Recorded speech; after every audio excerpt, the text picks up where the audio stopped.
A brother from Kazakhstan asked that, could Huzur kindly give us an absolutely precise definition of the Satan,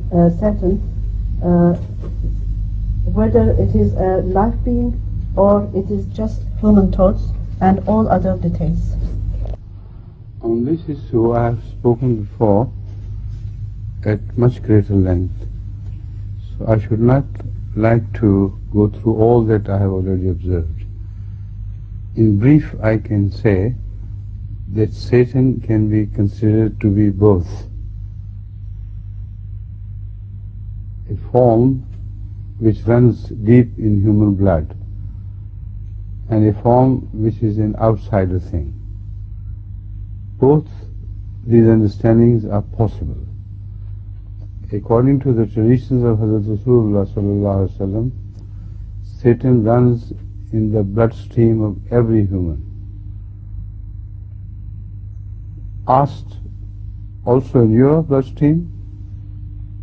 The response was, yes, but my Satan has become a Muslim.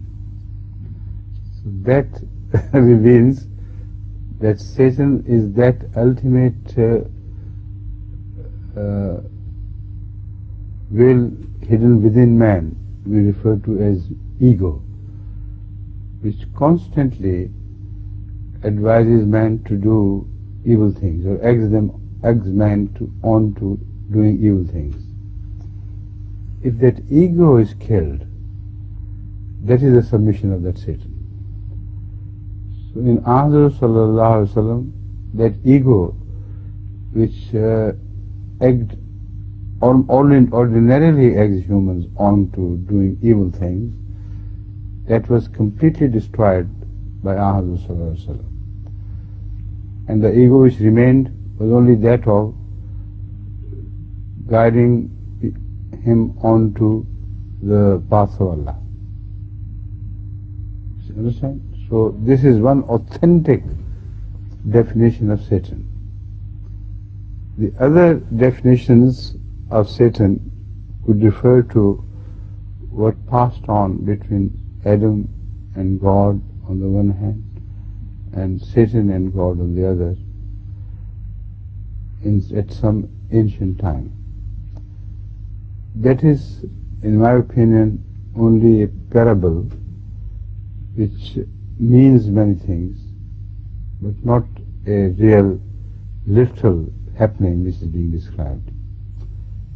But however you take it, one thing is certain, that Satan is personified as a person who challenges God that if he is given opportunity to lead his servants away, he would demonstrate to God that his servants are transferred to Satan and they ultimately become his servants. Now some believe that it is the same inner dispensity of man which has been referred to by the Holy Quran, by the Holy Prophet, which was meant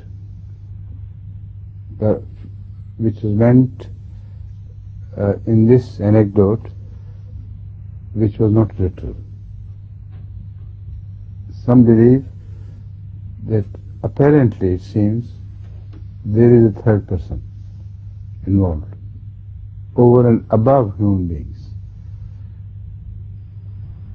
and a person who also regenerates and becomes the head of a large progeny of similar Satans. So this is a very complicated and profound affair to exactly analyze and determine the nature of Satan with reference to these verses. But one can agree to the suggestion in generalities that Satan may be an outside force of evil. I personally believe that this outside force of evil is again personified in those humans who oppose the passage of prophethood and who are the most committed enemies of Prophet ﷺ. So then they still remain human instead of having a fiery something. But they are categorized as those who refuse to prostrate to Adam,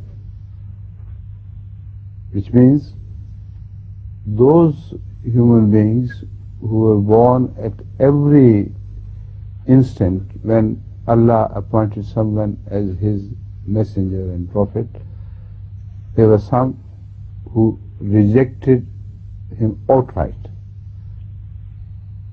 and considered themselves to be of superior origin, of fiery natures, rebellious in character, and considered the Prophet of God as just made of wet soil, wet earth, out of which vegetation sprouts.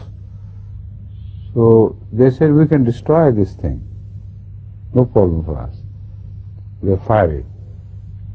And they claim and tell all their followers that this person is just nothing. He will be destroyed during this struggle within your sight. And that is how they mislead a very large number of people away from God. So this is an interpretation, of course, of the same verses. But I do not consider such as definitely wrong who believe some existence of a fiery nature outside the human experience, and which will continue to mislead man till the end of the time. So I hope I have made myself sufficiently clear. Right? يقول حضرتك